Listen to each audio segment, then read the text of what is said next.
കൂട്ടുകാരെ, ഇന്നലെ IPL അങ്ങനെ രണ്ട് മത്സരങ്ങൾ ഉണ്ടായല്ലോ. മുംബൈയും ഡൽഹിയും തമ്മിലുള്ള ആദ്യ മത്സരത്തിൽ ഡൽഹി ജയിച്ചു. മുംബൈക്ക് ടോസ് കിട്ടിയത്, പക്ഷെ അവർ ബോളിംഗ് തിരഞ്ഞെടുക്കായിരുന്നു. ഡൽഹി 20 ഓവറിൽ 257 റൺ അടിച്ചു. പക്ഷെ മുംബൈക്ക് അത് മറികടക്കാൻ പറ്റിയില്ല. 10 റണ്ണിന്റെ വിജയം ഉണ്ടാ ഡൽഹിക്ക്. ഇതോടുകൂടി പോയിന്റ് ടേബിളിൽ ഡൽഹി 5ാം സ്ഥാനത്തായി. അവർ 10 കളി കളിച്ചാൽ 5 കളി ജയിച്ചു, 5 കളി തോറ്റിട്ടുള്ളൂ. മുംബൈന് 9ാം സ്ഥാനത്താണ്. അവർ 9 കളി കളിച്ചാൽ 3 കളി ജയിച്ചിട്ടുള്ളൂ, 6 കളി തോറ്റു. IPL രണ്ടാമത് നടന്ന മത്സരത്തിൽ രാജസ്ഥാനും ലക്നൌവും തമ്മിലായിരുന്നു. അതിൽ ടോസ് കിട്ടിയ രാജസ്ഥാനാണ്. അവർ ബോളിംഗ് തിരഞ്ഞെടുത്തു. ലക്നൌ 20 ഓവറിൽ 197 റൺ അടിച്ചു. പക്ഷെ രാജസ്ഥാൻ അത് മറികടന്നു. സഞ്ജുവിന്റെ ഒരു ഗംഭീര ഇന്നിങ്സ് ആയിരുന്നു. സഞ്ജു നോട്ട് ഔട്ടാണ്.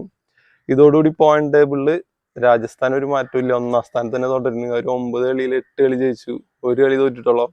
ലക്നൌണ് 4ാം സ്ഥാനത്തിന്. അവർ 9 കളി കളിച്ചതിൽ 5 കളി ജയിച്ചു, 4 കളി തോറ്റിട്ടുള്ളൂ. അപ്പൊ നമ്മ പറഞ്ഞിരുന്നു പ്രൈസ് ഉണ്ടെന്നുള്ള. അപ്പൊ കുറച്ച് കൂട്ടുകാർ നമുക്ക് മെസ്സേജ് അയച്ചിട്ടുണ്ട്. അപ്പൊ അതിൽ നിന്ന് നമുക്ക് ഒരാളെ തിരഞ്ഞെടുക്കണ്ടേ? ഇത്രയും പേര് അയച്ചിട്ടുണ്ട്. 52. അപ്പൊ ഇദ്ദേഹത്തിനെ നമ്മൾ കോണ്ടാക്ട് ചെയ്യുന്നതായിരിക്കും. ഇന്ന് IPL 2 മത്സരങ്ങളുണ്ട്. ആദ്യ മത്സരത്തിൽ RCBയും ഗുജറാത്തും തമ്മിലാണ്.